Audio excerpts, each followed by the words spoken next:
Hey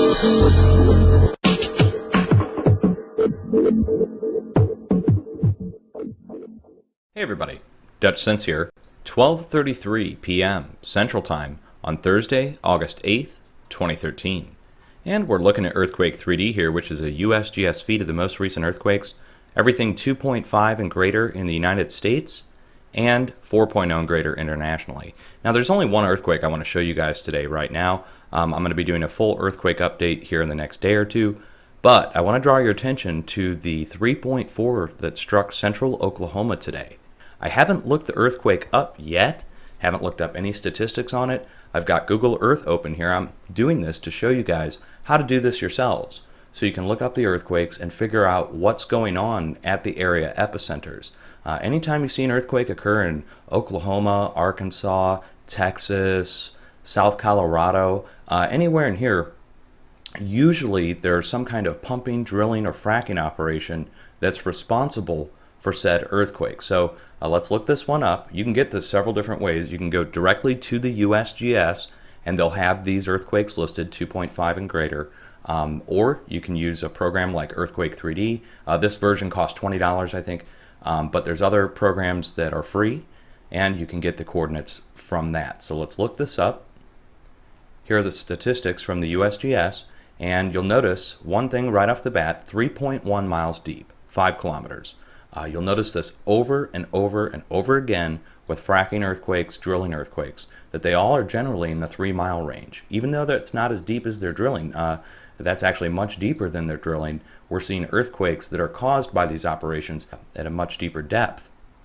So let's look up this coordinate here. Copy, and we'll go over to Google Earth. We'll put the coordinate in and hit search. And that should bring us down in here. Now here's all my previous place marks for other frac wells and earthquakes that have happened in the area. So here it is, okay? They already have a place mark here. They have it marked as a 3.3. Let's get that. Thursday, August 8th, USGS, placed on here by Google Earth themselves. But just back it out just a little bit and you'll see. Okay? Right here. We've got our different holding tanks, we've got pumping tanks. They're clearly doing something here. This is most likely a compressor station of some point for the larger operations surrounding. Let's go look at a few others. Here's another one right here. Here's an actual injection well. All right, so we've got our cleared pad, you've got a fence around it, you've got your storage tanks that are holding chemicals that are going to be put in or taken out sometimes, depending on what they're doing. Also collection tanks for gas. And then they have pipelines put in the ground to move the gas to larger processing stations. Now back it out and you'll see that I've already marked several here from other earthquakes that occurred. Here's a 2.9 that occurred July 7th. That brought me to the area to look these up before. Here's a 3.2, March 11th. All right, and then let me back this out and you'll see the size of the pumping operation going on here. Each one of these marked. Let's just bring it in here to show you. Okay. Painstakingly, I took some time to do this, guys, and I haven't even scratched the surface on however many there are. When you really look around the area, there's some very serious pumping going on here, injection into the earth. Just take a look. And look at all the different earthquakes that have been caused. May, December 2012, we saw 5.0 earthquakes happen in Oklahoma over the last 2 years caused by fracking. So it's really easy for you guys to do this. Just pull the coordinates, go look them up, see what's there. I see on USGS now, you can view the location on Google Maps. So maybe they're getting wise to this and tired of hearing it from the internet, and now you can just go look it up yourself. I urge you guys to do that and to understand that earthquakes caused by man-made earthquakes, induced seismicity, are never good.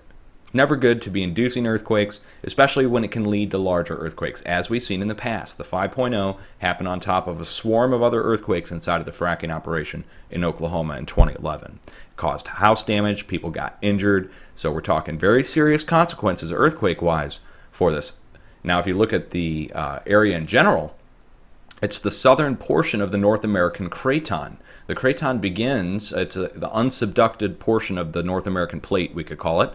Starts up here in the northwest, curls down here through Texas, Oklahoma, Arkansas, and then curls back up here to Canada where you see the split here in the continent. That is actually part of the craton itself, the edge. Beyond the edge, down to the south, is the deformed edge, and then we go out to the coastal plains. Okay, but the central portion of the craton has remained relatively undisturbed for a very long period of time. Now we are injecting those portions of the edge to extract natural gas, to break the shale, to release the natural gas. That's going to cause earthquake activity, obviously, but I believe that if they're doing it in a fault zone, such as the New Madrid or Wabash Valley seismic zone, that could induce larger earthquake movement like we saw in the past. 5.0 in central Arkansas, 5.0 in Oklahoma, 5.0 in southern Colorado, all at fracking operations. Okay? Much love, folks. Hang in there and be safe.